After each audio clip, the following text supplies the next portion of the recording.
If I didn't know the crowd better, I'd accuse you of anti-Semitism. How do you expect a rabbi to follow on such a rousing opening? Beautiful. Dear God, since some of us Americans are in the middle of baseball season, you certainly realize how difficult it is to be a starting pitcher in front of such a special and blessed audience. So even before I make my pitch, I'm sure you will allow me personally to loosen up a bit in the bullpen.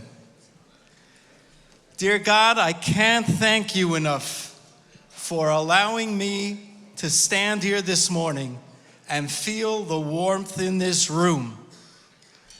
October 7th sucked the air out of our lungs, and our friends here have just pumped it back in.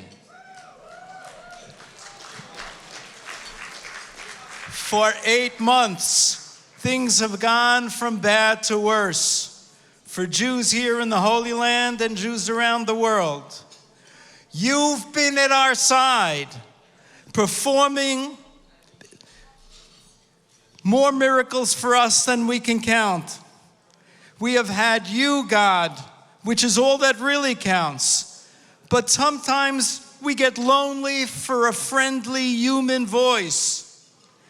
You just turned an ordinary day of Israel bashing, Mexico turned against us yesterday, into a powerful reminder that lots of good still exists. In particular, among those who love you and cherish the words of your holy scripture. Please, God, open their hearts to accept the profound thanks of a nation. There, with that expression of gratitude to you, I'm ready to head out to the mound. Dear God, sometimes you get confusing. Deuteronomy 11:26. You've instructed us, see, I present before you today a blessing and a curse. Sounds good, except in Hebrew, which we understand is your local language. There it reads, Re'eh, singular, see. I present lifneichem, before you, plural.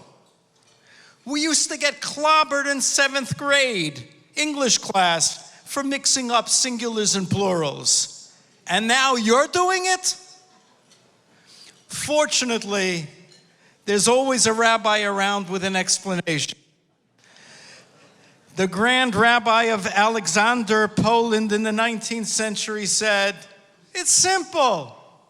This is what the Torah means. The truth is put out in front of everyone, plural.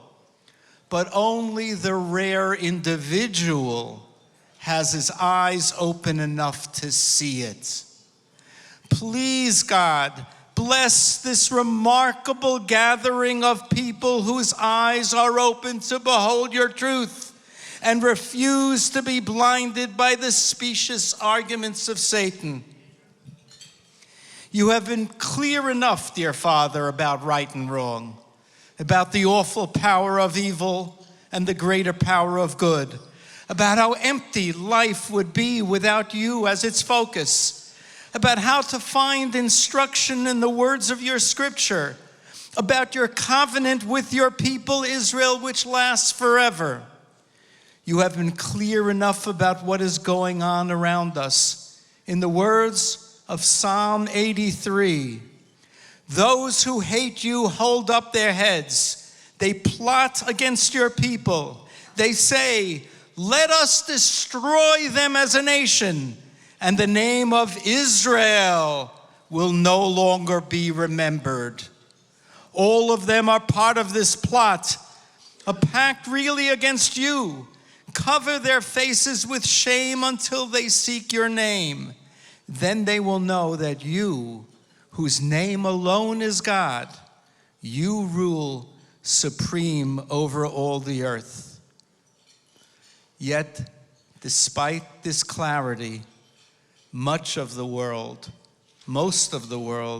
is blind. Dear God, allow all of us to be part of that day described in those verses. Extend your blessing to those who have kept their eye on the ball. They have come from the four corners of the earth to stand by not only your people Israel, but by truth and goodness as well. Grant them all health and vigor, and let them leave here inspired by your